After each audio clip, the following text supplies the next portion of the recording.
The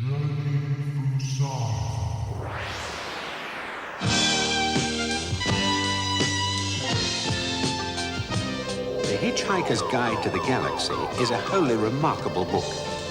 Here we are on the run and everything. We've got the police of half the galaxy after us, and we stop to pick up Hitchhiker. I think you ought to know I'm feeling very depressed. Oh, God. What do you expect me to do with that? Stick it in your ear. What? Welcome to Journey Through Sci-Fi, with me, James. And me, Matt. Every series on this podcast, we explore the world of science fiction cinema by taking a trip through a different subgenre of sci-fi. This series, our journey is through the fantastical world of space opera. Welcome back, listeners. We are here with another episode for your ears.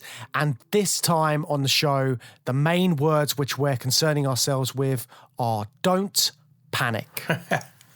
Yes, we're going to be talking about The Hitchhiker's Guide to the Galaxy, all over and everything about that, but in particular the 1981 BBC TV series adaptation of that radio series, book, play, and everything else that Douglas Adams put together. But we're going to be talking about the 6 episodes of the classic TV series because we want to look at British space opera for a change. Yes, we're getting all patriotic in today's episode. Well, maybe not quite patriotic, but we are looking at British sci-fi in general and just trying to dissect why British space opera is so few and far between, I think. Yeah, we haven't looked at any British productions yet this series, I don't think. We've certainly had some British talent in the mix behind the scenes and on screen as well, but no proper British space opera movies. And there aren't really that many of them. So we're going to be getting into that and figuring out why not. Yes, and to help us to dive into this subject matter is the one and only Kevin Lyons. He'll be joining us in today's episode. The encyclopedia of fantastic film and television himself will be guiding us through as we look at Hitchhiker's Guide to the Galaxy and British space opera. So without further ado, shall we start our conversation with Kev about Hitchhiker's Guide? Yeah, let's kick it off. Kev Lyons, welcome back to Journey Through Sci-Fi. It's great to have you with us. It's good to be back. Hello. How have you been, Kev? How have you been keeping? Oh, I've been, plodding along, doing all sorts of things, getting things done. So, I can't complain. I can complain, but who's going to listen? So, I'll just carry on as I am. Well, we're very excited to have you on during our space opera series because we've covered a lot of ground already. But one of the things we really wanted to talk about was British sci-fi and sort of discuss why space opera isn't as common in a lot of British sci-fi. So we thought you would be the perfect guy for the job. Well, I hope so, yeah. I mean, it is a strange one. I suppose we ought to define before we start what we mean by space opera, if you haven't done so already, because I've got a slightly sort of traditionalist view of space opera. For me, just because a story or a film is set in space doesn't make it space opera. There has to be something else. So 2001, and I've gone 2 minutes without mentioning 2001. I think that's a record for me in these things. But 2001 is not a space opera to me. It's set in space, but it's not a space opera. I think space opera has to sort of be a bit pulpy. It's supposed to have sort of big space battles. It's supposed to be a story on a huge scale. That's why I like, sort of big space empires and sort of, I'm thinking here of people like E. Doc Smith and Robert Heinlein, who are the great sort of literary sort of exponents of this. E. Doc Smith literally had alien races throwing planets at each other. So, I mean, it's that kind of scale, that's what I'm thinking of when I think of space opera. I think of epics. And that's not something we do terribly well in this country and never have done in terms of films. We've done, there have been literary British space operas, but I don't know. We've never really done it in film or television quite as much. We've done a few, but not many. I wonder if it's because we don't favour the more bombastic side of things as much. I don't know if that's too much of a broad brush to paint the whole country No, with, I think that's absolutely true. I think, if you think of British science fiction in terms of literature, you're thinking of H.G. Wells, who, the furthest he went into space was going to the moon. We're thinking of John Wyndham And we're thinking of, the new wave at the end of the 1960s, New Worlds and Michael Moorcock and all that sort of stuff. And they were much more into inner space. They were much more into the psychological side of science fiction. So it's never really been something that we've excelled at. We've done it a few times. We've done it a bit, but not a huge amount. I also noticed that you mentioned empires, galactic empires and stuff. And I think that is a pretty critical component of space opera. And I wonder if there's something inherently shying away from I guess casting empires as villains in British fiction. I mean, we by the time science fiction became what we recognise as science fiction, so we're looking at the 30s, 40s, 50s, empire was, if not quite over, it was certainly on its way out. And I think there was, let's not draw attention to what we did by casting empires as villains. Also, that I think there was a kind of, we don't want to go pick at that wound. It's like, it hurts for a lot of people of that generation. The loss of empire hurts. And I think they didn't really want to think too much about that. What they were more obsessed with, it seems, is invasion. Because, an island race, we've been invaded so many times over the centuries. And a lot of particularly media science fiction is about invasions. And that's been going on since the silent era from, I think, 1909. There were about 5 films in that year alone about England being invaded by foreign powers and just, parts of the country being overrun and big battles and all the rest of it. It was a very popular theme right from the very early days. Yeah, and that feeds back into all of like British history. But I think there's something about, obviously, as I think Matt alluded to it a bit, the British sensibility. We're a bit more cynical, and quite a lot of space operas we see and we've looked at so far in the series, especially around the 70s and 80s in the sort of wake of Star Wars, have been quite camp, and they're big and they're bright, and that's something which I think a lot of Brits we don't do it as much. At the risk of upsetting any American listeners, they're brash, and America is a brash country for all its, that in the best sense of the word. They're brash, they're bold, they're outward looking, and, Britain, I think, it's like, oh, yeah, you got a spaceship, have you? It's kind of, we're much more like that. We're much more cynical about these things than, whereas in America being a young country that was very much still sort of rooted in its pioneer past, of course they were writing, they were moving the Old West into space. So they were moving the old frontiers up into space. So of course it was. We'd already conquered the world, and there was nowhere else for us to go, and only down, basically, or up, which depending on which way you look at it. From the point of view of the people who were in the empire, the people who were running it, it was all downhill. For the people who were being oppressed by it was all uphill from this point on because they were getting rid of us. But I don't think they sort of felt we had anywhere else to go. We had nothing else to prove. What we had now was this fear that all those people that we'd been oppressing over the years were going to come for us. Yeah. We were becoming very, very much more vulnerable, I think, in the world. Because, we'd had this huge empire, suddenly it was gone, and now, nobody declared war on us because of it, because other countries tend to be a little bit more grown up than us sometimes. But I think there was a feeling in the air that, we need to sort of, pull up the drawbridge a bit here, because it's, it could come, they're coming for us, someone's coming for us. And that has always played into the British psyche, I think. And you made a great point there, because space operas were derived from like westerns and horse operas, and it's so Americanized. So I don't think I quite got that in my mind when I was thinking about this. But it's such an American concept, isn't it? Like the Old West, the big frontier. That's right. This sort of spirit of exploration, which is what their country was partly based on. The push west. It's been said so many times by the creator himself that Star Trek was just wagon train to the stars. So, there was the whole Western sort of frontier mentality, which we didn't have. Certainly not ordinary citizens of this country. We certainly didn't have that.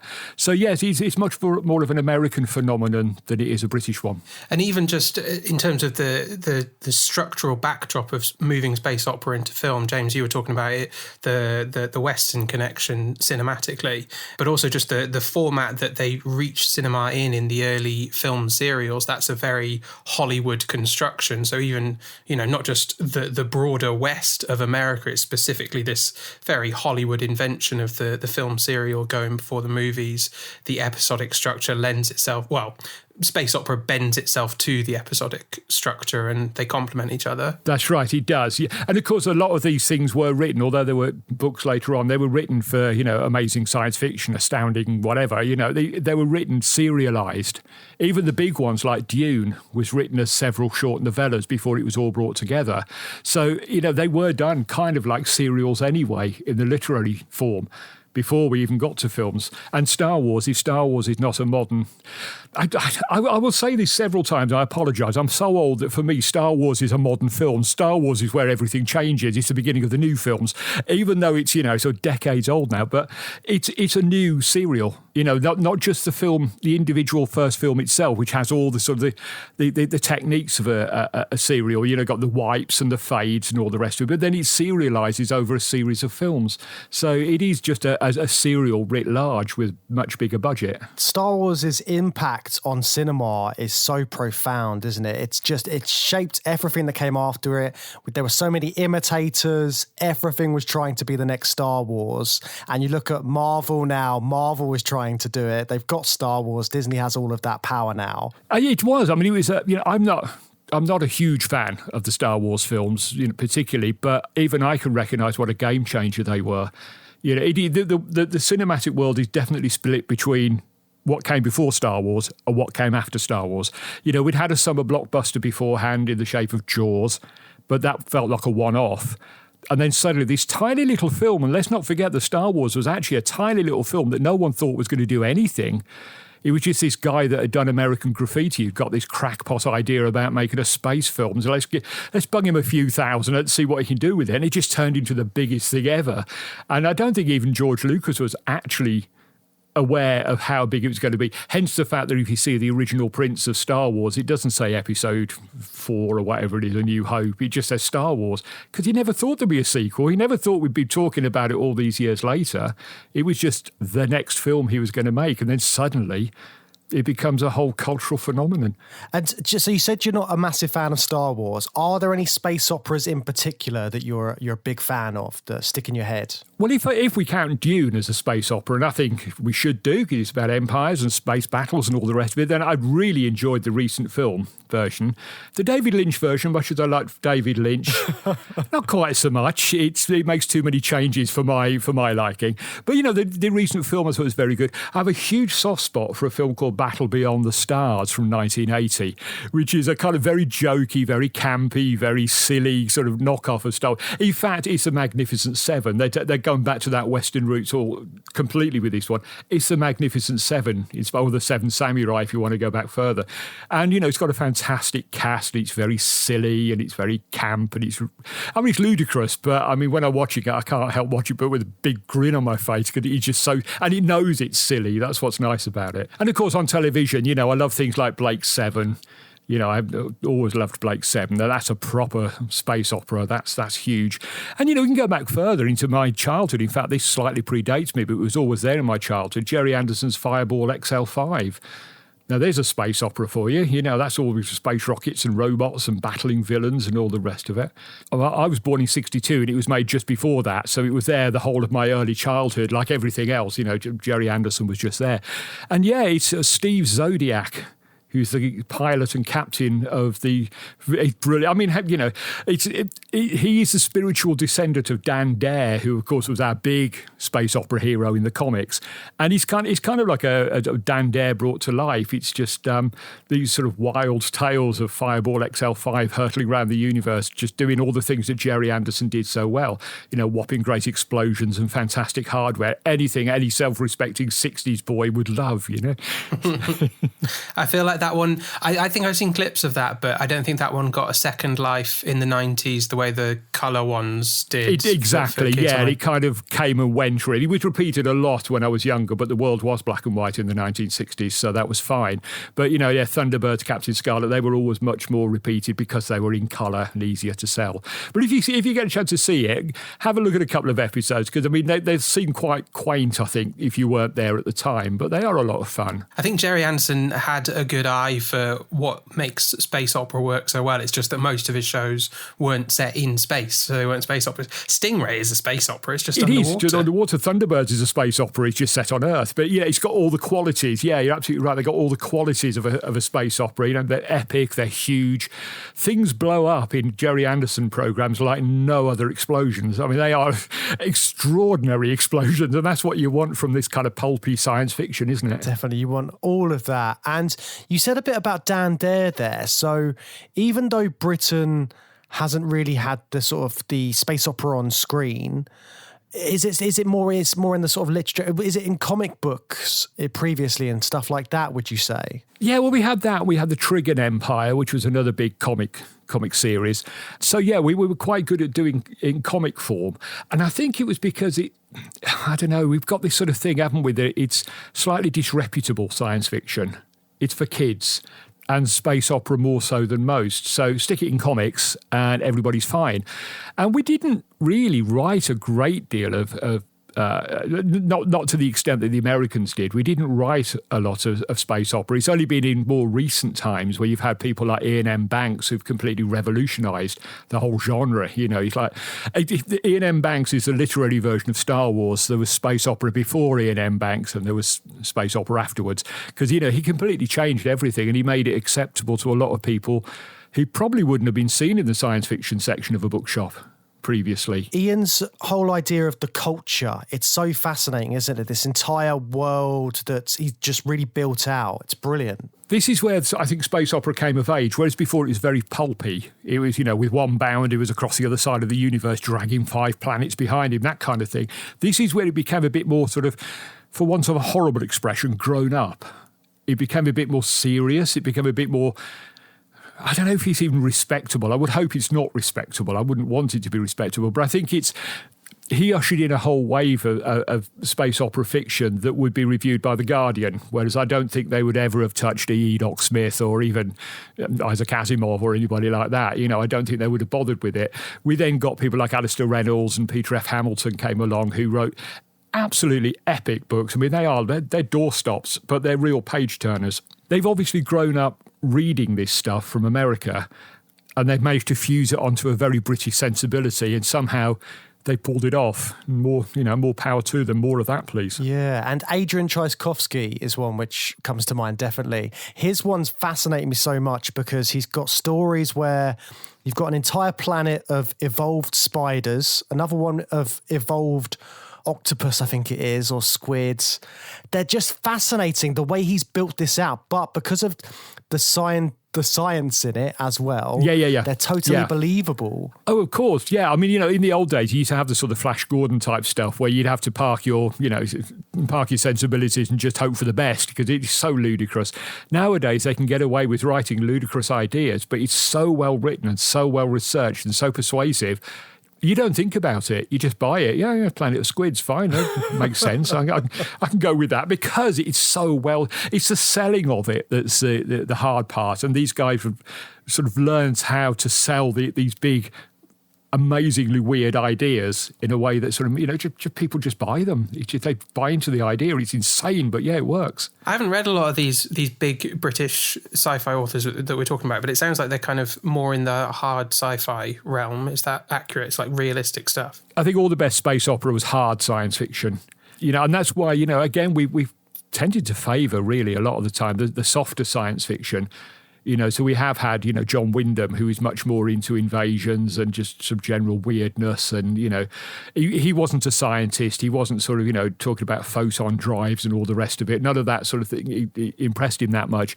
The new wave in the sort of, you know, mid to late 60s, a bit even earlier than that even, they had writers who were into that, you know, sort of Brian Aldiss, he had his Generation Starships and all the rest of it.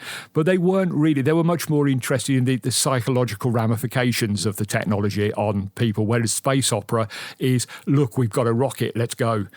You know, it's much more sort of like, it is literally like a Western. You know, we don't stop and think, or didn't used to stop and think about the psychological ramifications of the Old West. We do now in films, but, you know, in the heyday of the Western, it was like, yeah, let's get out there and make a film about guys riding around shooting each other and sort of colonising the West. I'm simplifying, but you get my point. And I think science fiction went down the same route. As once upon a time it was Flash Gordon in sort of a sort of worryingly tight-fitting costume, and now we've got something a little bit more mature than that, I think, Yeah, and I think you do see that in the latest Dune film, don't you? And just Dune in general, it's got those... It's about more than just going off to this place. How does this place work? What is the political landscape like? All of that stuff, which is really in and depth. all of that is from the novel. So the literary space opera was much more ahead of the films. Where the films were, let's build a rocket, that kind of thing. They were doing these sort of ecological, political. Even so, there's some wonderful sort of sex and gender-based stories out there by some of the women writers who wrote this stuff, who took us off into sort of, strange parts of the universe and then told these amazingly intimate stories about the way people behave in, relationships with each other. Incredible stuff that cinema never seemed quite comfortable with doing. I think cinema is slowly catching up with that, and I think Dune has helped a great deal. Yeah, Left Hand of Darkness springs to mind. Like, that kind Ursula of thing. Le Guin. Yeah, brilliant. But yeah, it's interesting that because space opera is known for being so over the top and so extreme and so ludicrous, which is why I think the TV series and the radio series, which we're going to talk about today, Hitchhiker's Guide to the Galaxy, is so perfect because it takes all of that space opera nature but gives it a British comedy sense, and it's just the perfect combination of both those ideas. So shall we talk a little bit about the 1981 TV series then? Hi listeners. If you're enjoying the show and want to support what we do, you can sign up to our Patreon by going to patreon.com/Journey Through Sci-Fi. And if you subscribe at the warp speed level, you'll get access to our regular bonus episodes, as well as the whole back catalogue. We've got a host of mini-series like deep dives into the Terminator and Planet of the Apes franchises, as well as the Bad Movie Bunker and reviews of the latest sci-fi films. Plus, you'll get a say in the kind of content we make for our patrons. We hope to see you there. The full story of The Hitchhiker's Guide to the Galaxy is long, tortuous, and to be frank, pretty obscure. Gathering information for it has caused endless problems, but quite honestly, if you're the average four-headed, six-tentacled man about town, you really wouldn't be interested. On the other hand, another chance to take The Hitchhiker's Guide to the Galaxy on Thursday at 7:55. If you're coming to Hitchhiker's Guide new, I can't imagine there's going to be too many people that listen to Journeys Through Sci-Fi that's new to it. But if you are coming to it, buckle in because it's quite a ride. There are many different iterations of it and no two are the same. To fully understand Hitchhiker's Guide to the Galaxy, you've got to go through the whole lot. You really have. It started off on radio, 1978, so there's a fantastic radio show, which I still think is my favourite of all the versions, just by a tiny little bit. And a pair of records that came out the next year, there were a couple of double albums came out with the whole series on it. And then we got the books, which was a trilogy in 5 parts. And in true Hitchhiker's Guide style, there are now actually 6 of them because Ewan Colfer of Artemis Fowl fame, he wrote a 6th volume after Douglas Adams died. Douglas Adams, of course, is the guy who created Hitchhiker's Guide to the Galaxy, a comics genius. No doubt about that. He'd worked with the Pythons. He'd worked with them all. He was just, he was one of those guys who could look at anything and see something hilarious in it. And thankfully for us, he looked at science fiction and he saw not only the possibilities, but the absurdities of it and thought, I'll tell you what we'll do. We'll pick up the absurdities, but we'll make something brilliant as well while we're at it. So it's kind of a bit of a love letter to science fiction, but at the same time, it's saying, look how daft this is, He was no stranger to science fiction. He'd been writing for Doctor Who and script editing for Doctor Who the previous year, or in between the radio show and the TV show. The TV show sort of started pre-production in 79, which is when he was doing Doctor Who, and then sort of went out a couple of years later.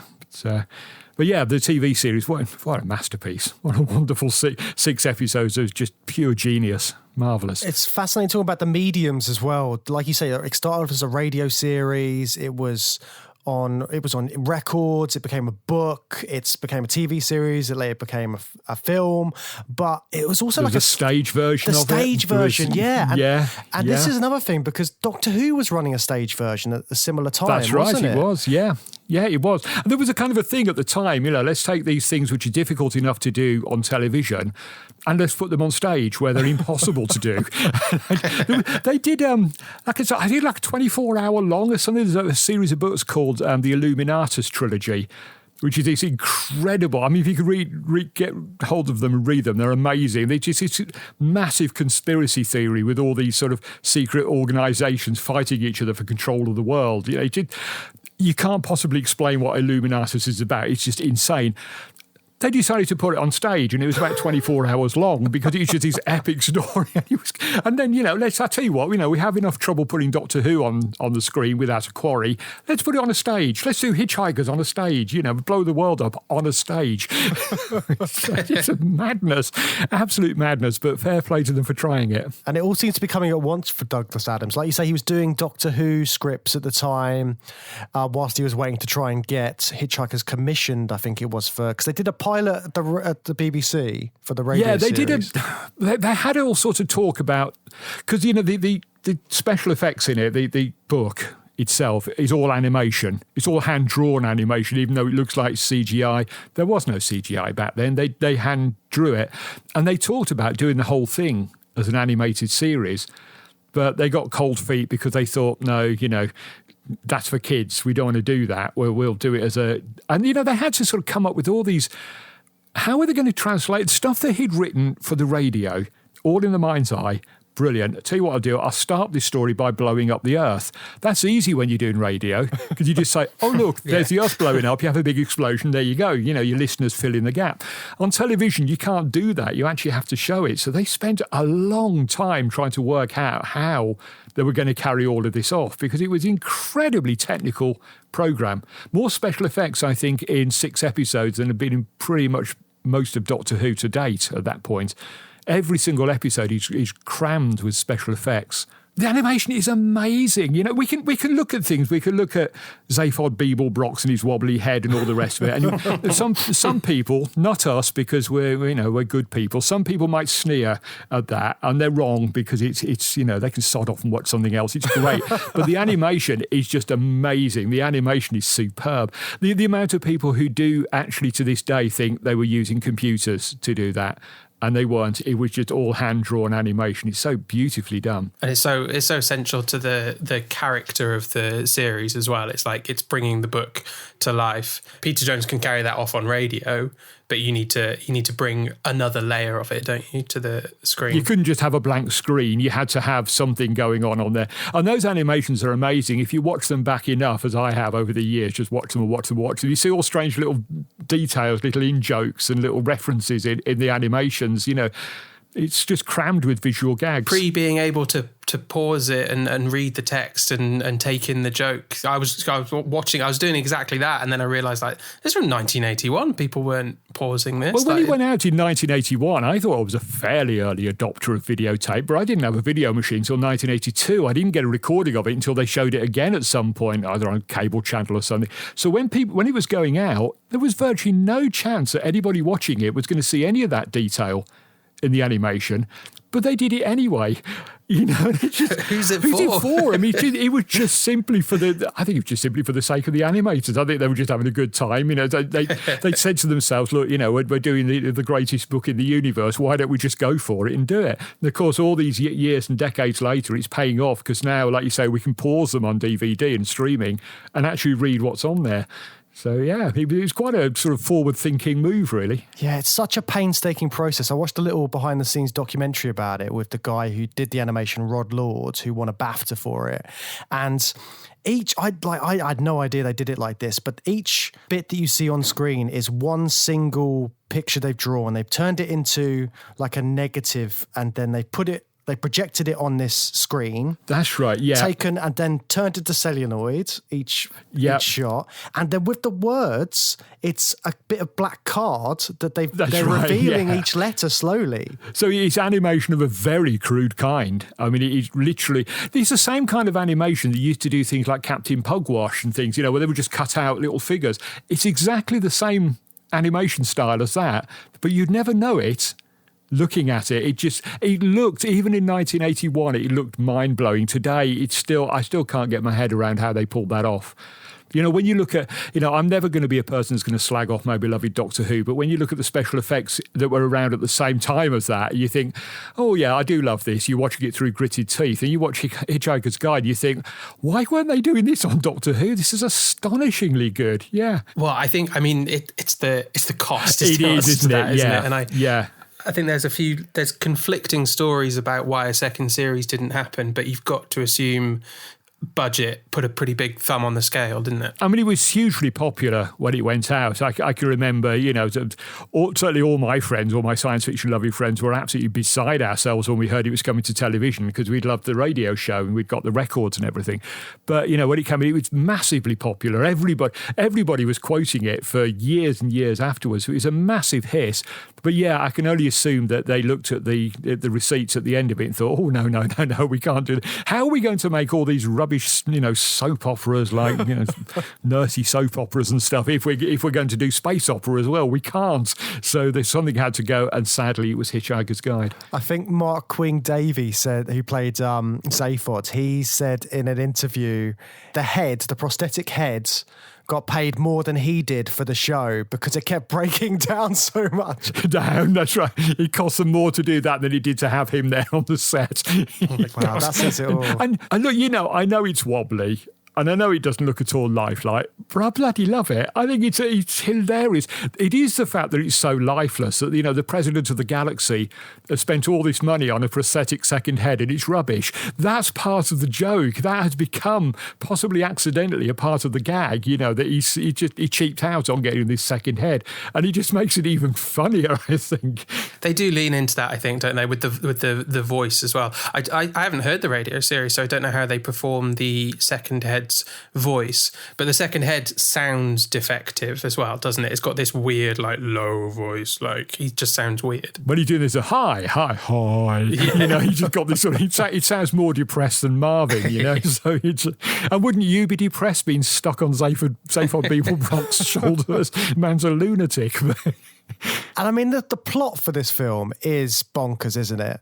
The planet Earth is destroyed to make way for an intergalactic superhighway or something, isn't it? It's something along those lines. Yeah, it's an intergalactic bypass. That's it. We're so insignificant, we're so mostly harmless, which is our entry in the guide, that we can just be demolished to make way for a bypass, which is, when you think about it, is so British, so English in particular, that the programme starts with a very unassuming middle-class man in his dressing gown having first his house and then his planet demolished by bureaucracy in the space of about an hour, and that's part of the joy of it, of just how sort of everything's massive on a huge scale, but it all eventually comes down to this unassuming little man in a dressing gown, and then we see all this catastrophe through his eyes. But yeah, it's really the story of Arthur Dent, the last human, or at least we thought he was for the first couple of episodes. His planet is demolished. His friend Ford Prefect, what a marvellous name, turns out not to be an out-of-work actor from Guildford, as he'd often claimed, but he's in fact the Earth researcher for the Hitchhiker's Guide to the Galaxy, which, if you don't know, is this is a guidebook for intergalactic travellers. And he's been on Earth because I think, if I remember right, the original entry for Earth was harmless. And he was sent down to expand it. And after many years of solid research, he decided the Earth was mostly harmless. and so he manages to hitch a lift aboard this Vogon constructor fleet, which has demolished the Earth. And having survived Vogon poetry, which is, I think, is it the third worst or the second worst thing in the universe? The first worst being a young girl who was killed when the Earth blew up. They managed to escape. And they just have this series of adventures that are almost impossible to describe, really. They meet Zaphod Beeblebrox, who's this renegade president of the universe, president of the galaxy. He's got 2 heads, he's got 3 arms, he's the coolest dude in the universe. He's got a girlfriend, Trillian, who used to be a young woman from Earth. So even you just describing it, Kev, it just shows how bonkers it is, isn't it? All of the I'm weird trying not stuff. to laugh when I'm just reading it out, because it's just completely insane. They end up at the restaurant at the end of the universe. They encounter a rock band who are so loud they can only play from orbit, and the whole thing is just packed. The story almost doesn't matter. The story is almost incidental. What matters are all the little details that you get in there. The greatest sort of twist in the whole thing is that the Earth was actually a supercomputer commissioned by pan-galactic mice to work out the answer to life, the universe and everything, but nobody knew what the question was. I mean, it's so brilliant. It's such a wonderful concept, you know. Just marvellous. I want to go and watch it again now, actually. I'll watch it again this evening. I mean, this story continues through now 6 books, but the way the series ends up is that it's not just a supercomputer created to calculate a question to an answer that took 7 million years to calculate, but it doesn't work. It's a duff. It gets the question wrong anyway. And they've had to build another computer to do that. Another Earth, which is another computer. And it's like, the whole thing's just insane, absolutely bonkers. But somehow he pulls it off. And in the books, it gets even weirder. If you go beyond the television series and into the books, you know, you're going to get, you know, sort of Marvin, the paranoid android. And, you know, Radiohead fans will recognise that immediately. That's where they got it from, because they were big fans. He ends up on a planet full of sentient mattresses. Oh, my God. You know, Arthur great. and Ford Prefect end up with a time-travelling sofa. There's a bunch of robots on a mission, a visit to the guide headquarters. There are lots of references to cricket. And one of my favourite moments in the books, Arthur learns how to fly. The secret being you throw yourself at the ground and miss. And I just think that absolutely sums up Hitchhiker's Guide to me. Just the secret to flight, throw yourself at the ground and miss. Wonderful. It's so good. And that it's the comedy aspects to it, because it's so knowing in what it's doing. And you are following this middle-class guy, and he's in all of these crazy predicaments, and that's the joy of it. The real joy is that everybody around him, people like Zaphod and Ford, think this is perfectly normal. Yeah. This is okay. Yeah. You know, we're going to go to Magrathea. We're going to go to a planet that builds planets. Yeah, okay, that's cool. And Arthur's like, what? You know, and it's that beautiful sense of scale that space opera does so well, that you've got this little guy who's just in awe of everything.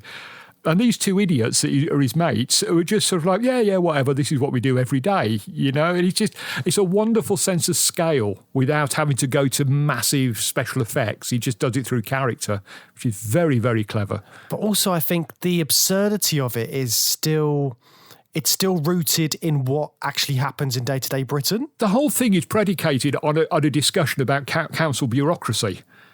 That's how we start, with a sort of an argument about council bureaucracy, which then gets bumped up a level to intergalactic council bureaucracy. And then it just keeps going from there. So you've got all these little things that people in their everyday lives find really irritating.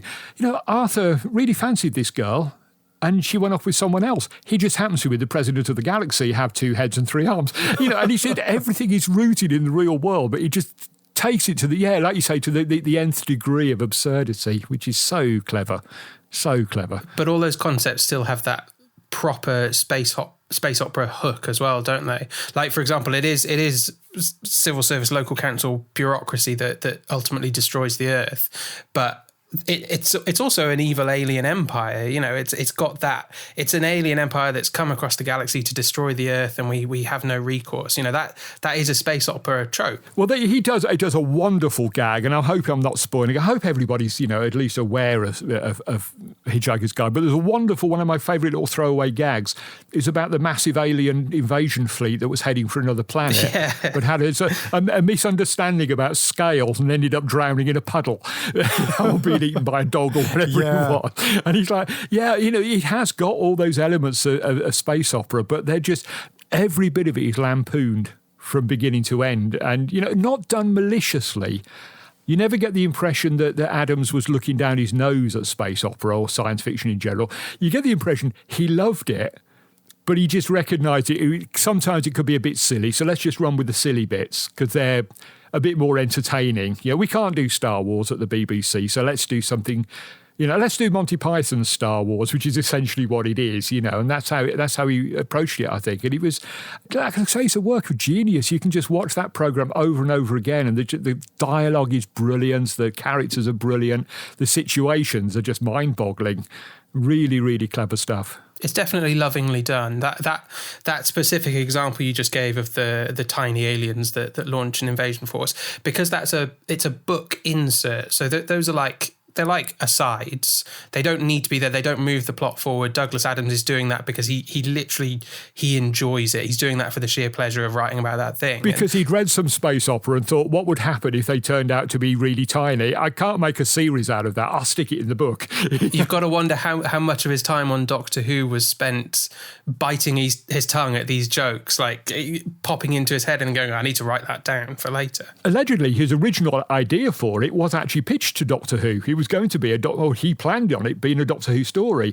They didn't want it, and they commissioned him to write The Pirate Planet instead, which is part of the Key to Time series. But originally, this was going to be a Doctor Who story. I'm not quite sure which character would have been Doctor Who. Possibly Ford, I would think. Must be Ford. But, it was must be Ford. But, it was originally pitched as an idea to Doctor Who. And when they said, oh, no, it's not for us, he thought, well, I'll just write it for radio then, because then I don't need to worry about special effects. And clearly he loved the genre. He clearly, he went on and did things like Dirk Gently, which has its own science fiction elements as well. And so, he clearly was a fan of the genre. He wasn't taking the mickey out of it. He wasn't taking the mickey out of the fans. He was nudging us to say, come on, this is silly, isn't it? Come on, let's laugh at ourselves. We're all in it together. Let's not take it too seriously. Let's just have a bit of fun with it. And that's why it was so popular, I think.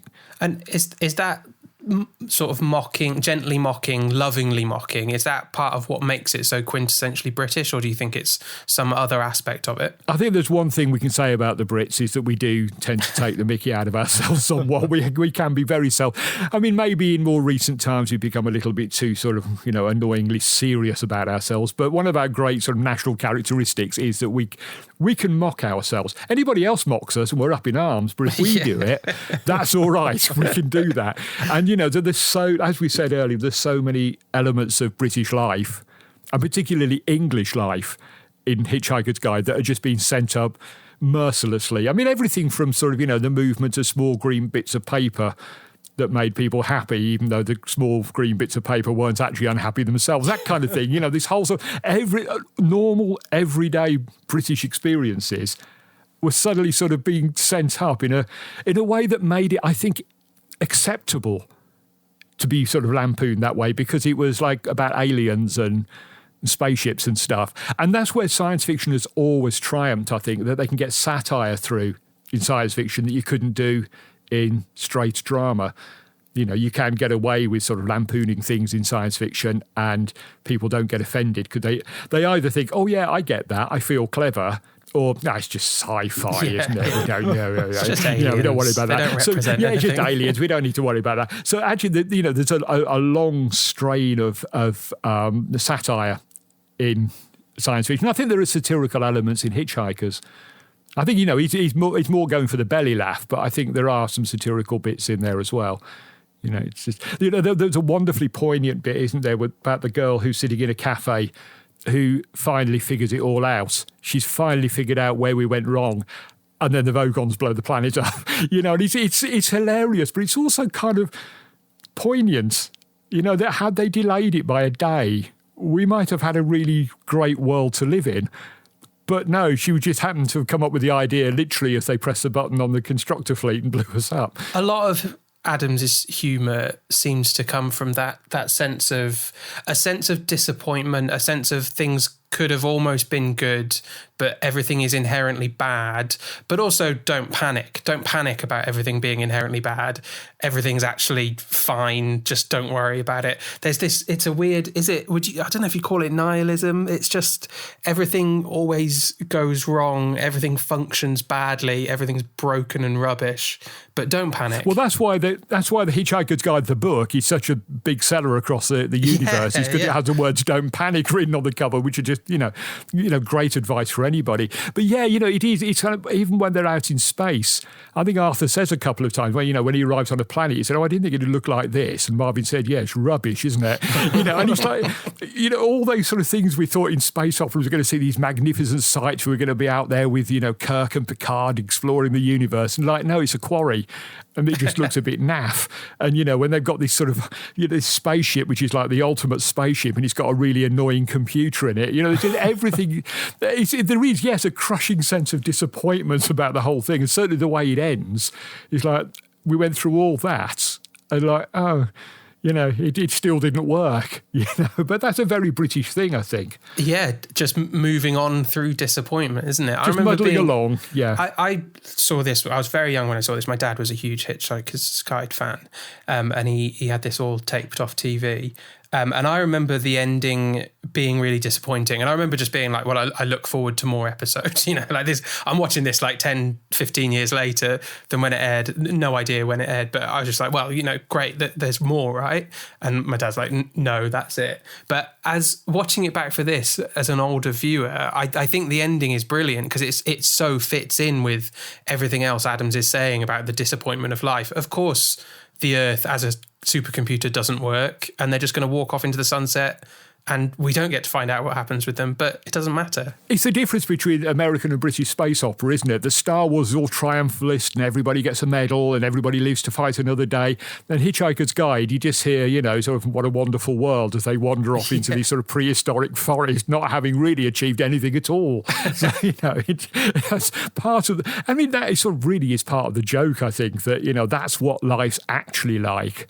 Don't go expecting that you're going to go out there and save the universe and marry the princess and all the rest of it. You're not. You're just going to muddle through from one day to the next and just hope that you survive the next catastrophe. And, and on that note, cheer up, everybody. That feels very British. That point, It does, doesn't it? Yeah. I mean, there's a couple of gags about tea, aren't there, in there, about, sort of the Brownian motion of a cup of tea and things like that. And it's like, that British thing, just have a cup of tea and everything will be fine. Your planet's blown up. That's all right. Have a cup of tea. You'll be all right. You'll live. You'll be okay. And that kind of lampooning that we've been talking about happens with the characters themselves and the sort of the traditional space opera archetypes, because you mentioned about the princess in Star Wars and things like that. So instead of having the R2-D2 C-3PO, we've got Marvin, the paranoid android, who is just a brilliant character. Are there any other characters in this which you think would fit with that kind of space opera general cast? So like the Mentor, the Evil Emperor. Well, Zaphod is the obvious choice, isn't it? Because he's the president. He's allegedly the president of the universe. I mean, there's some doubt as to whether he was actually ever really entitled to that at all. But he should really be the emperor figure. And he's not. He's just this guy. He's just this guy, as his psychiatrist says. He's a bit Han Solo, but he's not a very good Han Solo. He's far too busy trying to look cool and trying to be, and trying to find out where his next drink's coming from, And I think Mark Wing-Davey, they're all great in the TV show. There isn't a duff performance in the whole thing. It's marvellous. Everything was beautifully acted. But Mark Wing-Davey, what a performance. Absolutely brilliant. And he's so lucky that he's gifted some of the best dialogue in the entire series. Two of my favourites, I'm going to quote them because, they've got to be quoted. When he's talking to a waiter at the restaurant at the end of the universe and he wants a telephone, he simply says, "Hand me the wrap rod, plate captain," which I think is superb. And my favourite one, which if I remember right, my brother used to use this quite a lot at the time. You guys are so unhip, it's a wonder your bums don't fall off. When you've got dialogue like that, you automatically become the coolest dude in the universe. And Mark Wing-Davey played it perfectly. He was so good. Despite the fact that he had this ridiculous rubber head attached to him, he never sort of hammed it up, which he could have done in those circumstances. He still played it as the coolest guy in the universe. And he was a brilliant performance. He's such a good character or rather such a good performance that there are character traits about Zaphod that are not even related to the performance in this. For example, the Pan-Galactic Gargle Blaster is iconic and brilliant, but I don't think Zaphod ever drinks one on screen in the TV show. It's all books. If I remember right, it wasn't even in the radio show. That was just something they came up with for the TV show. And they talk about it, and they thought, we'll put an advert in for it as well then, and sort of show the people drink it. It's not related to that, actually, but there's another really great line. You're going to have to stop me here because I'm going to quote the whole bloody thing.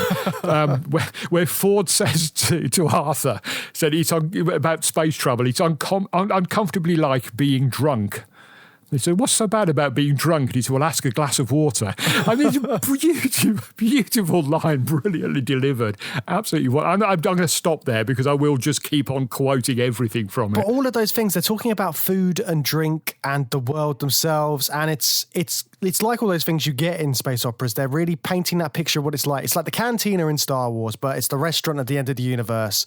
And we're going to give you a dish which is meat that will happily be eaten. And things like that. They want you to eat it. Yeah. All of this great world building.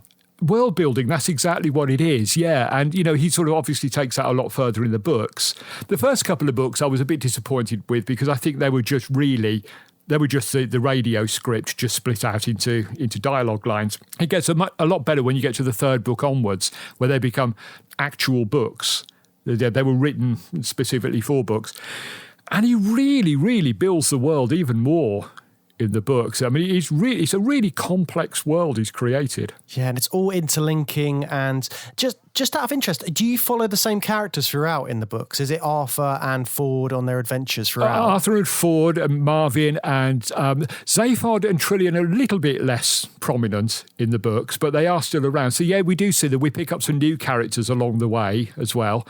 And but yeah, mainly it's still Arthur. He's still the viewpoint character throughout. Yeah, but we do get these sort of wonderful asides of Marvin trying to communicate with sentient mattresses, which it goes as well as you'd expect. It's fantastic. How do you feel Arthur? So Arthur is our main character. He's an Earthman thrust into space, dealing with all these crazy scenarios. That in itself is a space opera archetype that we've seen time and time again this series.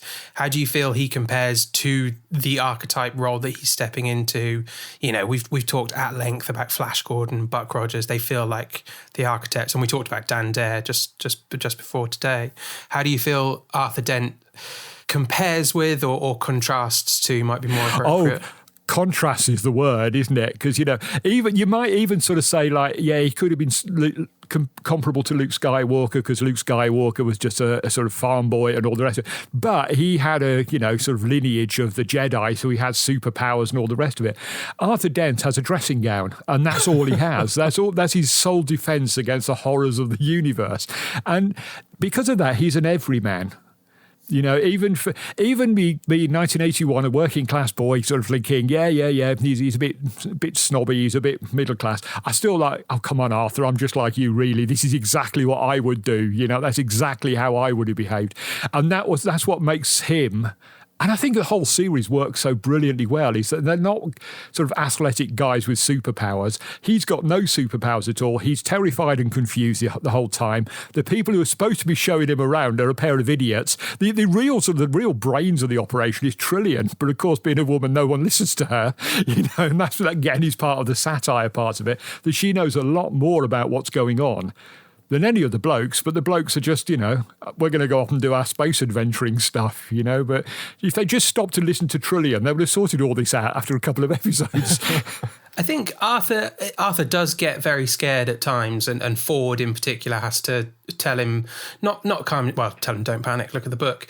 But there is something, he doesn't have any superpowers, but he does, there are a lot of moments where he displays this extraordinary level-headedness, which I think is his superpower. And also I think it's something that British people like to think about themselves. I won't say it's inherently British. I think it's something that we like to project onto ourselves.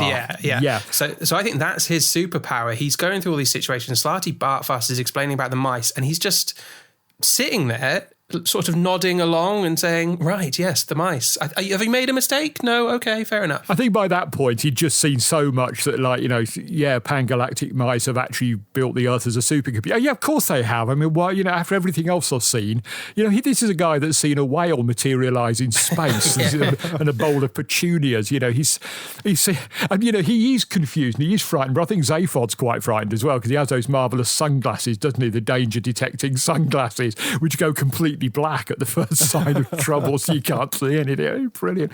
But no, I think you're right. I think his superpower is his calmness. It is his sort of level-headedness and his cynicism. He's very cynical about what Zaphod and Ford are trying to do. He's like, they're all sort of gallivanting around trying to be, space adventurers. And he's like, come on, you can't do this. This is ridiculous. Why are we doing this? This is silly. And again, that's a very sort of level-headed, down-to-earth, very practical British archetype. I think he's a sort of a character that's wandered out of a 1950s war film.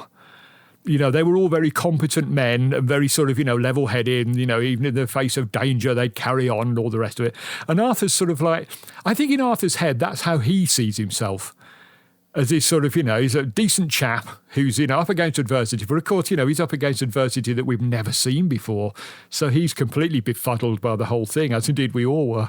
On top of that, you've got Ford Prefect as well, haven't you? Who is this? He is kind of like he's almost a mentor figure, but he doesn't really want to mollycoddle Arthur too much. He's like, here's this book, I'm going to show you around, and it's all quite obvious, really. But he's the gateway, isn't he? Yeah, I think they're quite good friends, but he's not going to put up with any of Arthur's human silliness. He's like, I've got a space adventuring to do. You can tag along if you want to, and if you don't, well, here's the book, get on with it. And of course, Arthur wants to tag along because he's out there in space with no one and nothing. So I think sort of their relationship is Ford kind of likes him, but he kind of puts up with him a little bit. I think if Arthur was to have said, right, I'm off, I'm just going to stay on this next planet we come to, he said, all right, we'll have a pangalactic gargle blaster to say goodbye, and when you've come round in a week's time, you'll have forgotten me and all the rest of it, and he'll go off and do his thing with Zaphod. But yeah, it's a strange relationship, isn't it? It's kind of they're friends, but they can't really be friends because one of them isn't from Guildford after all. So, how could they really be friends? He also fits into the space opera archetype as well, doesn't he? Because he is essentially Obi-Wan, but a much more reluctant Obi-Wan. Obi-Wan overcomes his reluctance extremely quickly in the first movie, his reluctance to teach Luke the world of the Force, whereas Ford is consistently like, oh, God, do you really need to know about the Vogue? It's okay, here's the poetry. It's like this. Like he's so reluctant, but I like their friendship because it's so believable, because it's not about the adventure. Their friendship it happens off screen, yeah. Well, they forged it on Earth in normal times when Arthur thought that this was all there was. So, they've got that as the basis of their friendship.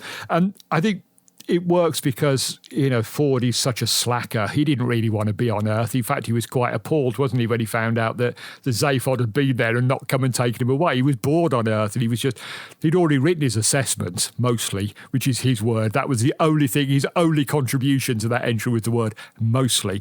And he was bored, he was fed up, and he was just...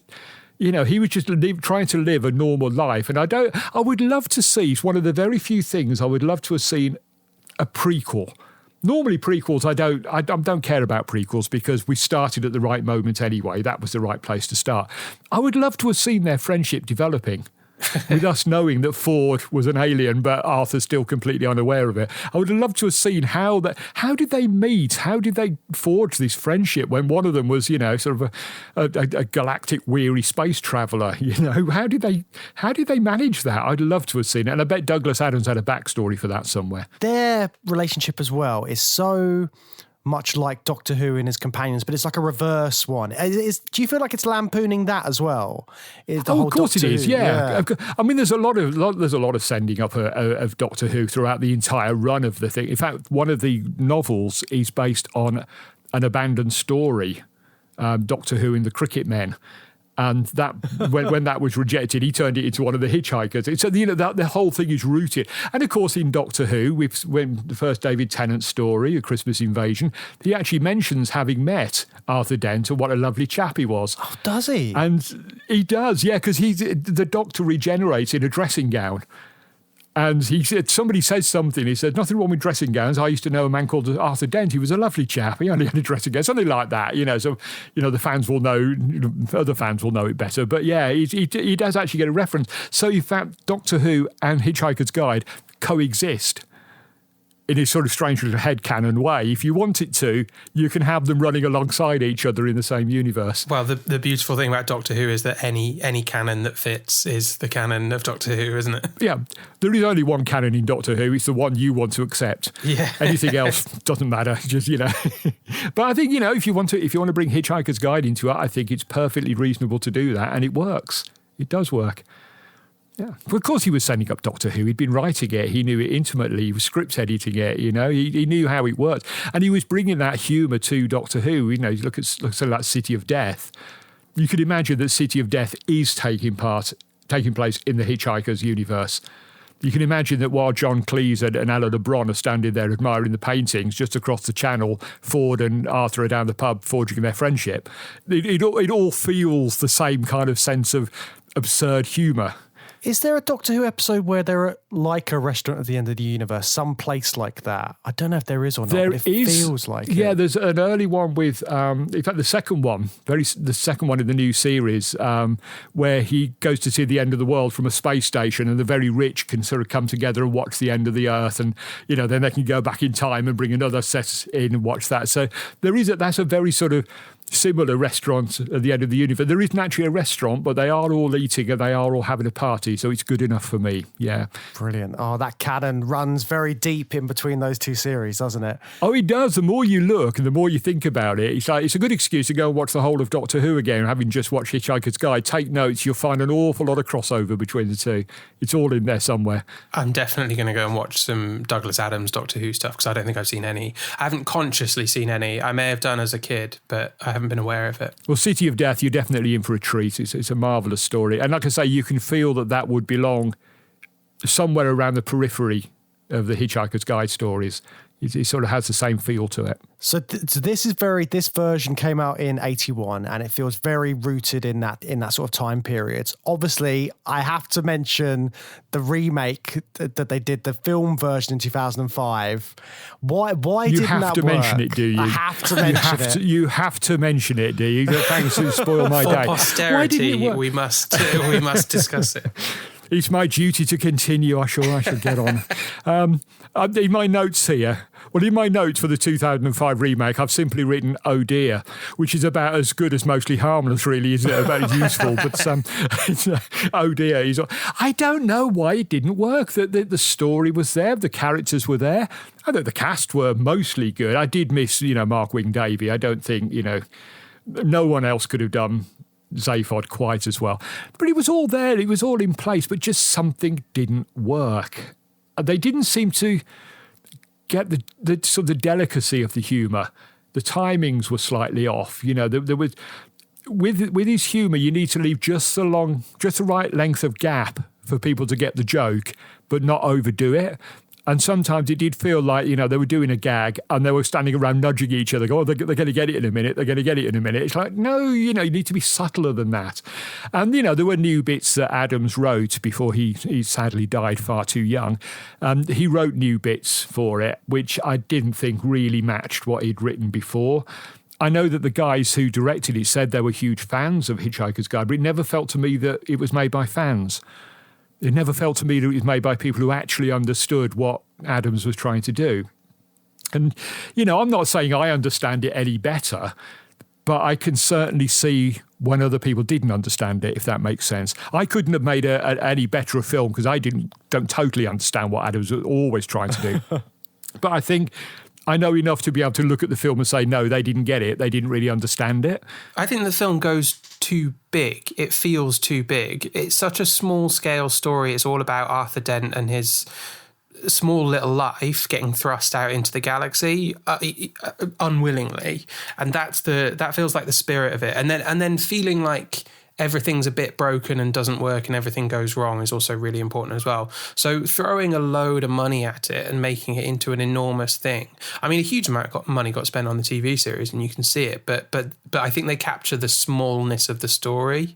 They did. They had the big special effects. They had the Earth blowing up, but it wasn't part of the story as such. It was just the MacGuffin to get the tale underway.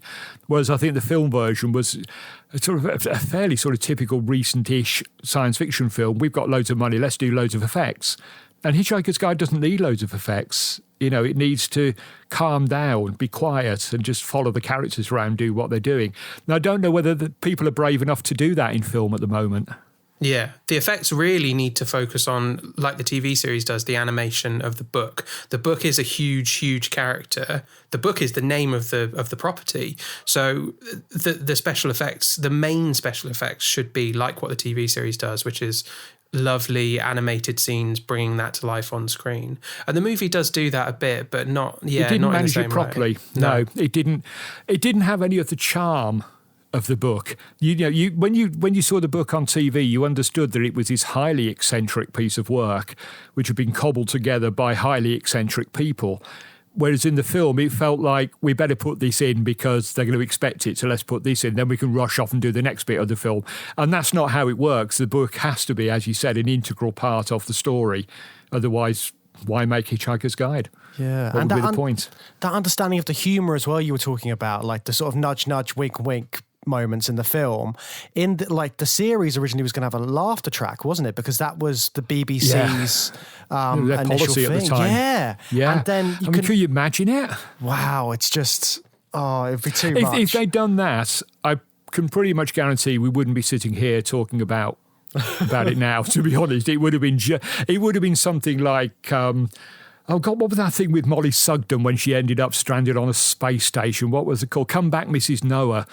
Which we know. Wow. Yeah, you're looking all sort of glazed eyes. There was actually a science fiction comedy before it, and it was called I think it was before it, Come Back, Mrs. Noah. And it was Molly Sugden stranded on a space station, which was about as hilarious as that sounds, frankly. And it was awful. I can't tell if you think it's good or not, because that does sound hilarious to me. It's rubbish. Okay. It's absolute pants. There's only really, there have been other sort of comedy ones. There's a couple of the goodies did the Astronauts, or I think just called Astronauts, before. I think it was just before Hitchhiker's Guide. But Hitchhiker's Guide sort of tapped something that these shows didn't. It managed to find its way into that wider audience, and it opened the door for things like Red Dwarf, which, I think possibly Red Dwarf wouldn't have existed without Hitchhiker's Guide. Wow, I think, they could have gone to radio and say, we're doing the new Hitchhiker's Guide to the Galaxy. This is Hitchhikers for a new generation. And people immediately knew what that meant. I think if there hadn't have been a Hitchhikers, Red Dwarf would have been a lot harder to sell as a concept. Again, the sensibility of everything being broken and not working and a disappointment runs through Red Dwarf like a stick of rock, doesn't it? Of course, it owes Hitchhikers a massive, massive debt. The fact that, they're both about ostensibly the last human who's just trying to find their way through the universe with really sort of eccentric characters who are no help whatsoever. He's trying to understand his predicaments. And the same sense of humour is there all the way through it. So I think, without Hitchhikers, there would be no Red Dwarf, and Red Dwarf as it stands, which I absolutely adore, don't get me wrong, owes a huge debt to Hitchhikers. And we almost we did debate whether to include Red Dwarf in this series, but what classification do you think Red Dwarf is? Because we didn't quite feel that it was space opera per se. It's not. Yeah. One of the great giveaways there is there's no aliens in Red Dwarf, something that a lot of people seem to miss, that there are no aliens in Red Dwarf. There are only genetically engineered life forms and other humans. And so you haven't got that sort of sense of empire, of vastness and all the rest of it. What he does brilliantly well, particularly in the first couple of series, is the loneliness of space, which, is very rarely captured. But that's not something that space opera trades on. Space opera doesn't care about you being out in the cold and the loneliness and the dark. It cares about you jetting around in X-Wing fighters, blowing stuff up. That's what space opera should be about. So, no, Red Dwarf isn't. I'm not quite sure what you classify it as a sort of, if you were...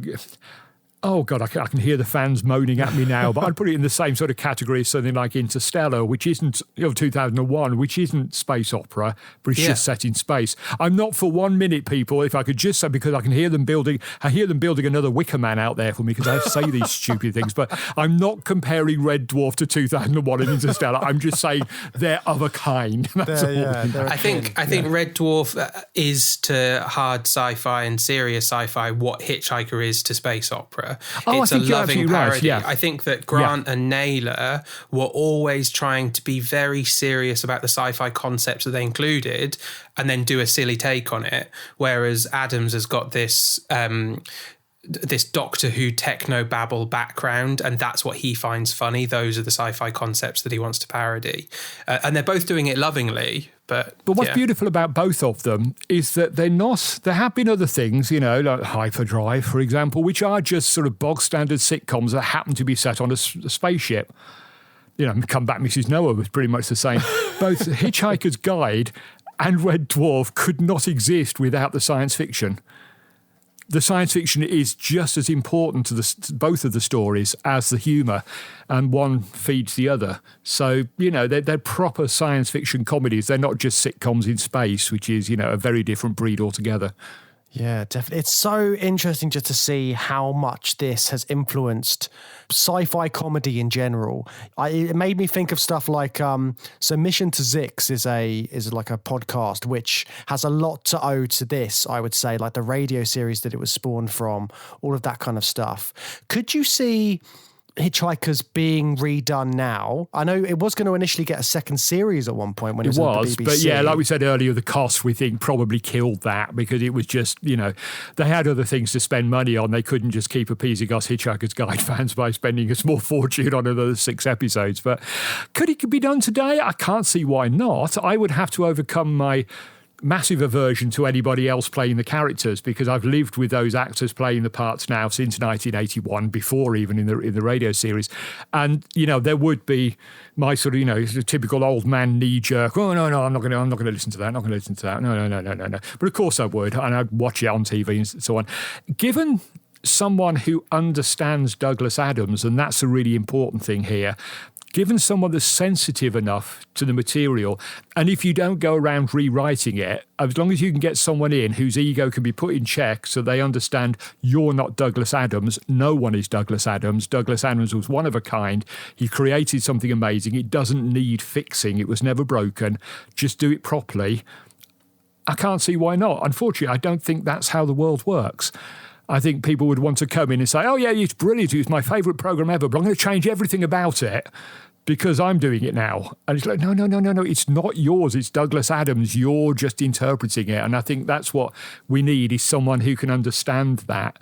Whether there is anybody out there, if you're out there and you've got contacts with the BBC, please go ahead and do it. Because, yeah, I'd love to see more Hitchhiker's Guide. I'd love to see all of the books, all 5 or 6 of them, actually make it onto television at some point. It would be amazing. It would be amazing to great. see. Well, that's the thing. I'm surprised it hasn't been done because there is so much content kind of ready to go. And I know they continued the radio series eventually, and it took ages. I'm just surprised there hasn't been the interest to adapt it. The rights were sort of held up by the film, I would imagine, that, all the rights went into that. So they, nobody could do anything until the film was made. They're probably still held by some production company somewhere. They'd have to sort of make a deal to get them back. Whether it might not even be BBC, it might have to be Netflix or Amazon or someone who does it, because I'm not entirely sure that the BBC, apart from Doctor Who, what do they do in the genre these days? You mentioned Dirk Gently as well, and I know Netflix did. What were your opinions on that version? Because again, taking a Douglas Adams property and then turning it into a series, did that translate when they did that? I thought it translated as well as it could, to be honest. I mean, if you're going to do these things without Douglas Adams, it came very close to capturing what was special about him and his outlook on the world. It's not something I've gone back to, I must admit. I've seen the British version a couple of times, but the American Netflix one, I watched it and I thought, okay, you've done a halfway decent job here. Well done. Halfway decent is better than rubbish. But I've never gone back to it, so that may speak volumes, I thought the British version was excellent. I thought it was an absolute travesty. They only made 3 or 4 episodes of it. I know, yeah. It was so well cast, beautifully written. They captured it perfectly. The American version, not quite. It's a different sensibility. It's a different sense of humour. And that's the thing. I think, maybe the film version was being aimed at an American audience as well. And so there was a lot of American-style gags in there, which doesn't work. You have to retain that unique. And that's why Americans love these things, because they are so uniquely British.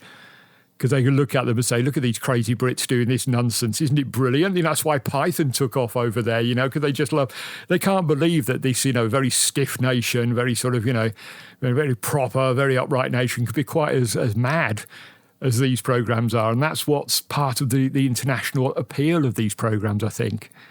So, yeah, you can do it. You can bring it back, but sort of make sure you've got the spirit of Douglas Adams watching over you very closely. Whenever you write, every single word you write for any remake of Hitchhiker's Guide, you've got to be thinking, what would Douglas think? Would he have approved of this? Because otherwise it's just going to turn into another space adventure series, and we've got enough of those. We don't need another one. So. Yeah, I would agree with that 100%. And I think it's just been so interesting chatting today about Hitchhikers and just how British sci-fi works and how it can apply to space opera when treated correctly. Yeah. When it's done properly, we've done it before. We did Blake 7. That was great. I won't have anything said against Blake 7. Marvellous stuff. So we can do it, but we just don't always try, I'm afraid. Yeah, I'd love to see us try in the future at some point. Hopefully someone out there listening has got the passion to make some more British space opera, British sci-fi. Go and write your script now. Stop listening to this nonsense. Sorry. Stop listening to this really fascinating discussion and go away and write your script for a British space opera. Get on with it. We're all counting on you. Yeah, do it. Thank us all in the credits. Yes, exactly. Well, it's been an absolute pleasure chatting to you today, Kev. It's been great fun as always. I've had a great time, and yeah, we'll have to get you back on our next series. Please do. Wherever that may be. Well, as you've noticed, I think I pointed out before, I do like the sound of my own voice, so always bring me back. I'll talk the hind legs off an Arcturian donkey. So the Arcturian mega donkey, I think, wasn't it? Well, Kev. We love the sound of your voice. You may be hearing noises here. The cat has decided to try and eat the microphone. Bear with me just one moment. It's a very Hitchhiker's Guide to the Galaxy moment here. Bear with me. Oh, I sat on his tail then. That wasn't very good. But yeah, that was a very typically Douglas Adams moment, wasn't it? Sort of just coming to the climax of something. A cat wanders across and causes mayhem. Happens. Before you go, Kev, where can people find you online? Where can people find your stuff? Let our listeners know. I'm on Facebook, Twitter, what's it called? Megadon, Megadeth, Megathump. So the one that I can't remember what it's called, the latest one. I'm on that one.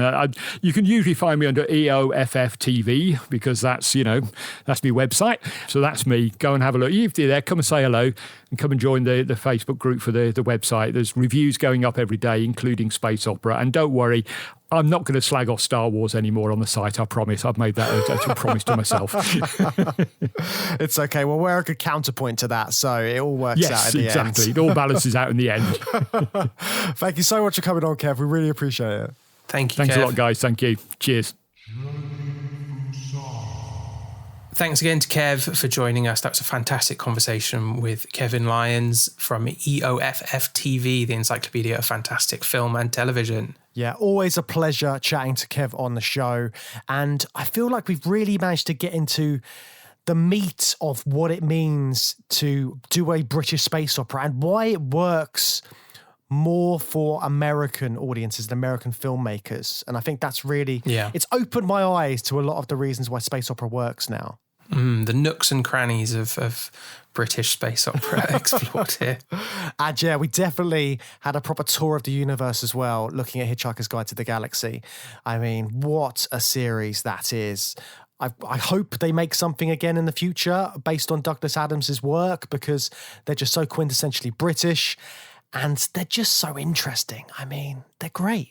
But we're not ready to return back to the realm of the United States of America just yet, are we, James?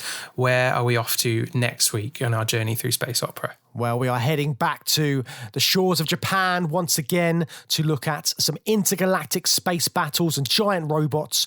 We will be covering Gundam and Macross next time on the show. So we'll be delving into those franchises, having a look at the films, and just trying to figure out why these franchises have been so long-lasting and so much a part of space opera in general. And in particular, if you want to keep up to speed with us listeners, we're going to be looking at Macross Plus and the original, I think, Gundam, the movie versions of the original series of Gundam 79.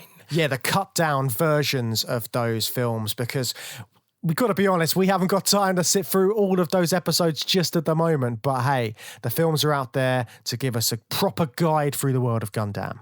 Yes, one sliver of Gundam, the enormous franchise it is. I'm really excited to look at those, actually, because I've never seen any Gundam at all, because I've always been quite intimidated by how much there is, much like Space Battleship Yamato and Legend of the Galactic Heroes. So I had a really good time watching them and talking about them. So back to anime once again to enjoy some huge space opera franchises again. Yes. Huge space operas, huge robots, a huge episode next time on the show. So we'll look forward to seeing you then.